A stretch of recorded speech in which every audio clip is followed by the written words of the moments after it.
Everybody, and we are back with another week talking about the Philadelphia Flyers. My name is Brianna, and I'm here with the 97.3 ESPN Flyers insider Kevin Durso.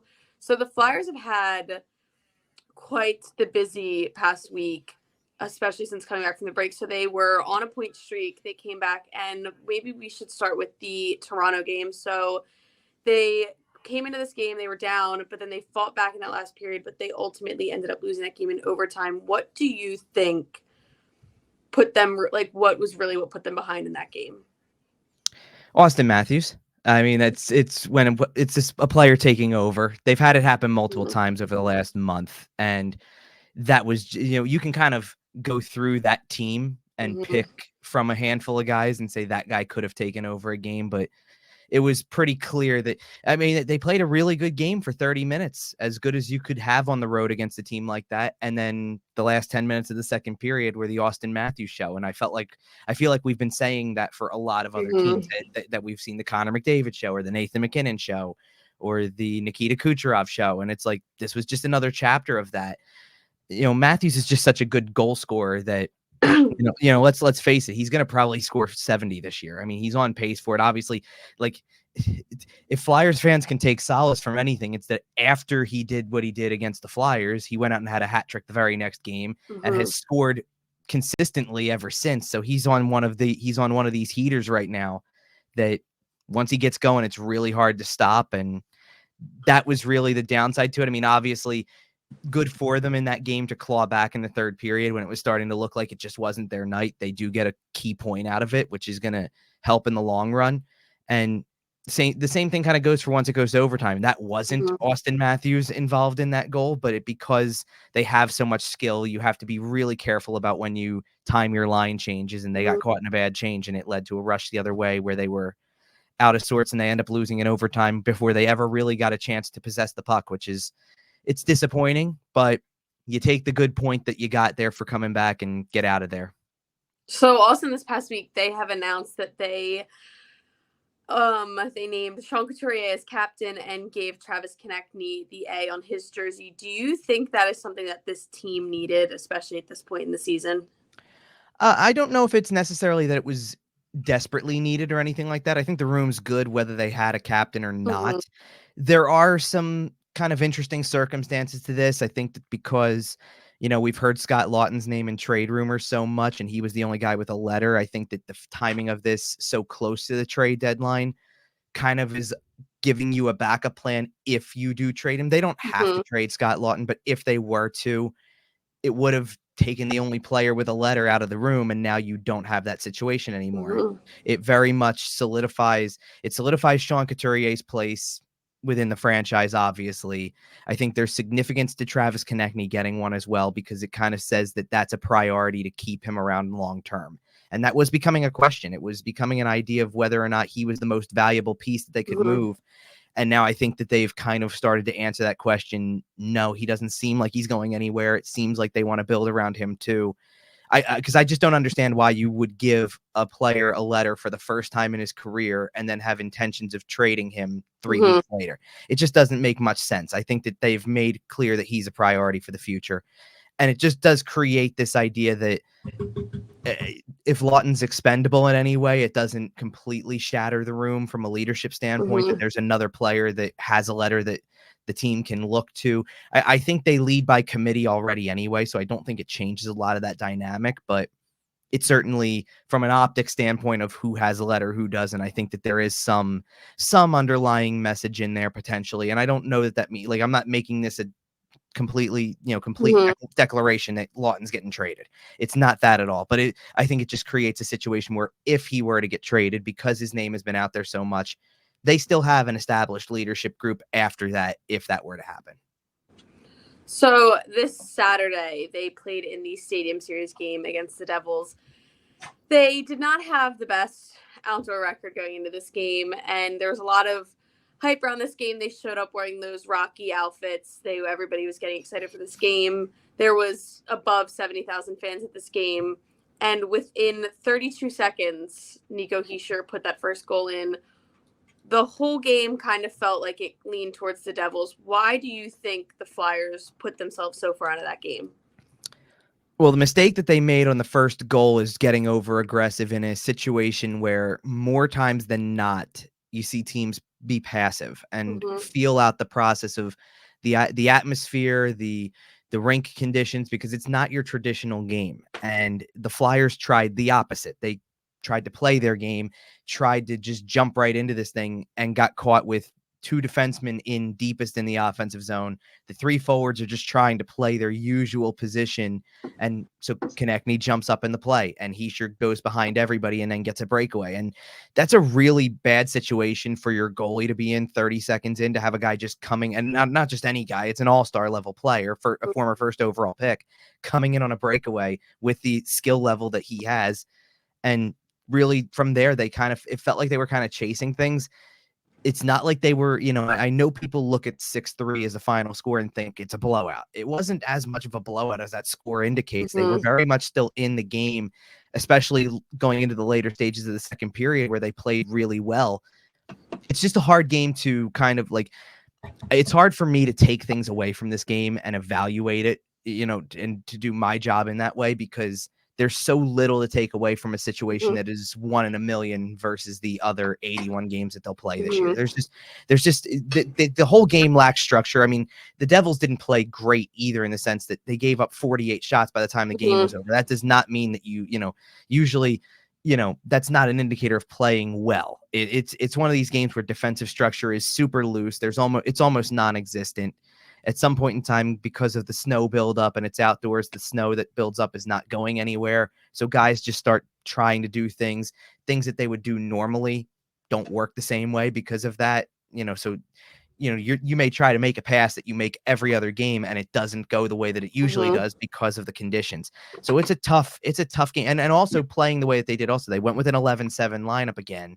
And I understand it's worked several times for them, that they've won games with it, but it's really hard when you're playing, this isn't Mm-hmm. indoors in normal conditions. You're playing at the start of the game anyway, they said the temperature was 30 degrees. I know the wind chill was different. And then by the end of the game, that means it's probably closer to 20 than 30. Good luck in the third period when you're down in the Yeah. game, trying to push and having that energy level when you're probably breathing a little heavier than you usually are. It's tough. So it's not a game that I sit there and I take a whole lot from, other than the spectacle of it.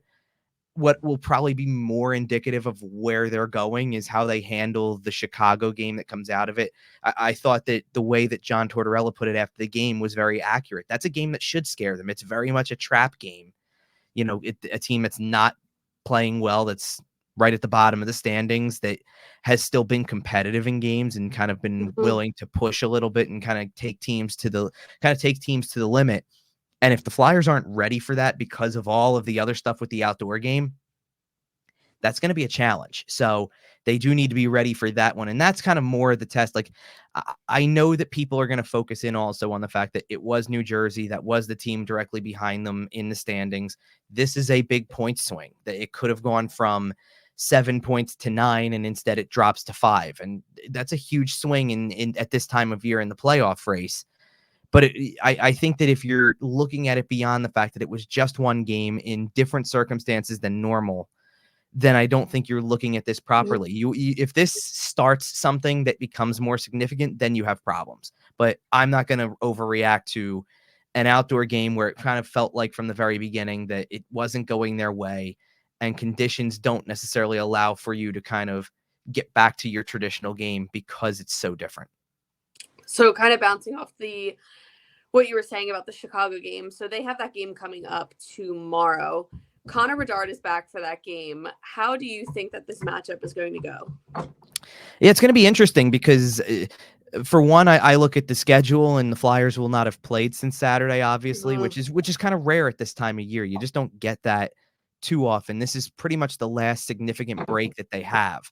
So I'm interested to see how they respond to that. They naturally should be the fresher team coming out of this. Chicago played on Monday, so they should be fresher for this game. I hope that's the case, because there's not many games left that I can look at and say you are clear cut better than the opponent that you're going against. And they're going to play teams that are right there in the playoff race with them, that are going to be much more even and much more tight checking, much more of a playoff feel. They're going to be more of a challenge. This is one of those games, and they do play Chicago again. Obviously, I think this might be the last team that they have on the schedule that they have not played yet. And again, kind of rare for almost essentially late February at this point. You're going to have to see what kind of game they want to play because you haven't seen them yet. But these are, because of where they are in the standings, that's a huge 2 points in this game this week. It's going to be a huge 2 points when you play them again at the end of March. It's one of those opportunities you can't let pass by if you want to be in this playoff conversation. So I'm curious to see how this goes. I'm curious to see kind of how this reworked lineup for Chicago goes now that Bedard is back. I think I saw they also activated Anthony Beauvillier as well, so he'll be back. There's a couple of different elements to this that weren't going to be there a week ago. So, and as much as Bedard was kind of always on track to play by this date, regardless, the fact of the matter is not only is he back, but he's been back for a couple of games and hasn't missed a beat otherwise. He's been easily their best player. And this is, for people who haven't watched from afar, kind of like we have, and the way that we'll take in the NHL outside of the Flyers, this is everybody's first taste of Connor Bedard for the most part. And I've seen it throughout the course of the year, so I kind of know what to expect.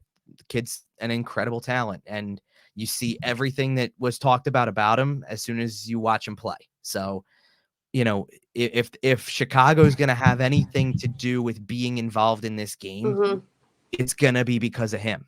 Probably, it's been the case for most of their games this year that if they're going to be competitive in a game, he's usually a big reason why.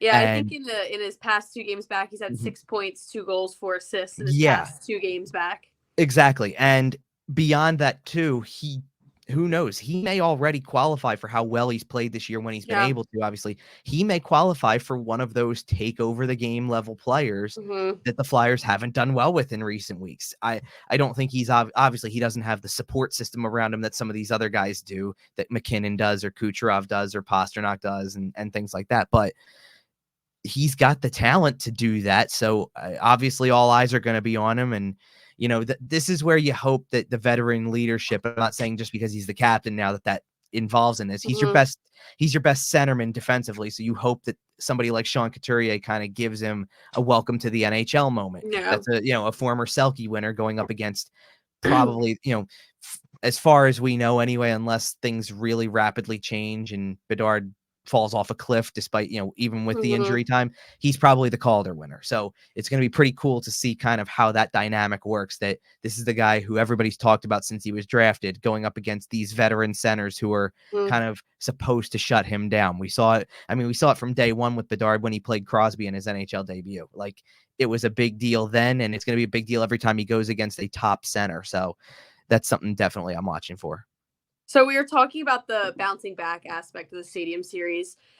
Despite the fact that it was outside and those conditions are not what they're used to, that is such a high level, high intensity, huge game for them. And how important is it right now at this point in the season, especially being in playoff contention, that they're able to look at a game that was supposed to be so big for them that they did take that loss and be able to say, hey, let's move on. Next game's a win, as a team that could possibly end up in the playoffs by the end of the season?